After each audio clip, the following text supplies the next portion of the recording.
Rabu 14 April 2021, dalam perkara pidana atas dugaan laporan palsu yang dilaporkan oleh Presidir PT Indotruk Utama terhadap Arwan Koti, bukti surat penghentian penyelidikan yang dijadikan bukti oleh pelapor Bambang Priyono. Dalam pemeriksaan sebagai tersangka, Arwan Koti telah menyerahkan bukti-bukti berupa dokumen yang diserahkan kepada penyidik. Namun di persidangan, bukti yang ada hanya terdapat KTP di dalam bundelan berkas yang diserahkan jaksa.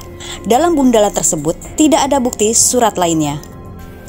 Tolak BAP dibacakan, penasihat hukum Arwan Koti desak majelis hakim perintahkan jaksa untuk jemput paksa saksi korban. Izin nanya terkait ditundanya perkara ini, menurut pendapat abang bagaimana? Pertama, kita sangat kecewa karena pemanggilan ini dan juga awal pemanggilan untuk khusus saksi korban sebenarnya udah jauh-jauh hari. Namun kenyataannya pada hari ini ternyata tertunda kembali atasan dari saudara jaksa penuntut umum, saudara Sigit, belum dapat mengkonfirmasi surat panggilan melalui JNE. Dan tadi sudah kita tanyakan bukti resi pengiriman panggilan juga dia tadi ternyata tidak dibawa.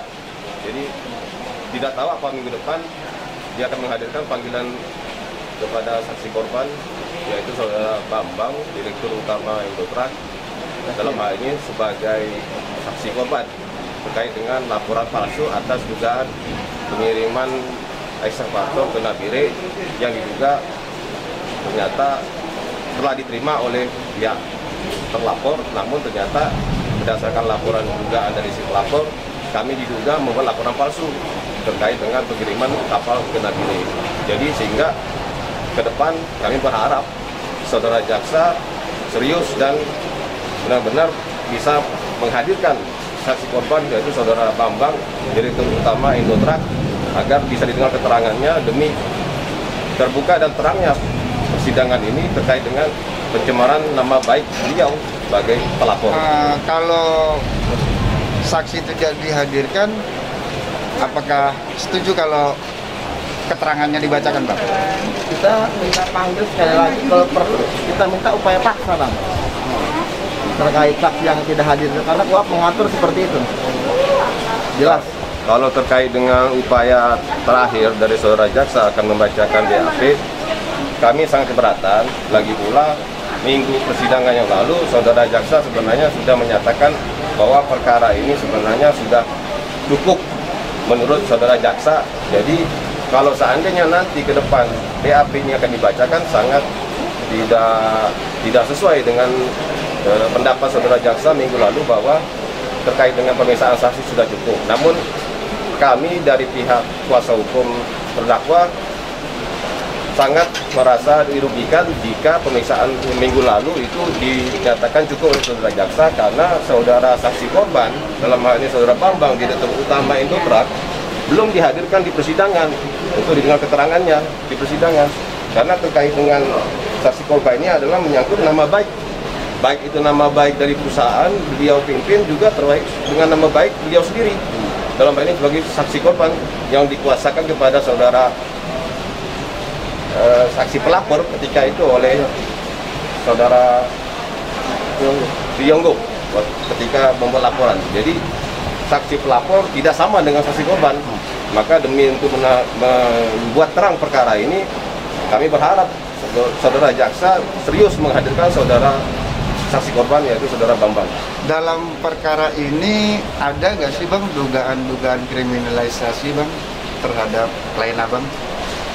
Kalau terkait dugaan, patut diduga ya. Kami sebagai kuasa hukum sangat menduga ada indikasi kriminalisasi, terutama terkait dengan bukti-bukti surat dan keterangan-keterangan yang dihadirkan di persidangan ini hampir diduga tidak sesuai dengan fakta. Jadi karena tidak sesuai dengan fakta, patut diduga bahwa perkara ini sebenarnya latar belakangnya ya kriminalisasi. Harapan Abang apa, Bang? Ya, harapan kami terkait dengan perkara ini sebenarnya terdakwa ini kan mencari keadilan, bahwa dalam hal ini unit yang dibeli oleh terdakwa ini sampai saat ini belum diterima. Tidak mungkin klien kami membuat laporan jika sekiranya bahwa mereka sudah menerima alat. Dan tidak mungkin juga klien kami membuat laporan, andai kata laporannya itu tidak benar, kami siap bertanggung jawab. Tapi faktanya bahwa alat berat sampai saat ini sejak 2017 yang dibeli oleh klien kami dengan total hampir sekitar 3 miliar 900 juta lebih, itu sampai saat ini tidak diterima oleh terdakwa. Sehingga makanya waktu itu kami membuat laporan klien kami. Namun kandas laporannya dihentikan dan kemudian ditindaklanjuti oleh pihak terlapor membuat laporan balik. Sehingga laporan balik ini diproses oleh penyidik dan sampai ke kejaksaan dan oleh jaksa ditingkatkan ke pengadilan sehingga saat itu.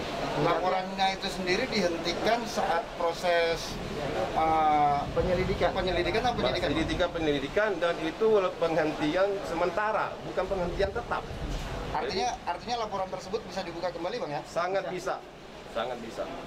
Dan harapan saya ini klien saya dibebaskan dari segala tuntutan atau bebas murni. Karena memang tidak ada itu laporan palsu itu. Nanti kita akan buktikan itu. Oke, terima kasih, Bang. Buser Bayangkara TV melaporkan dari Jakarta Selatan.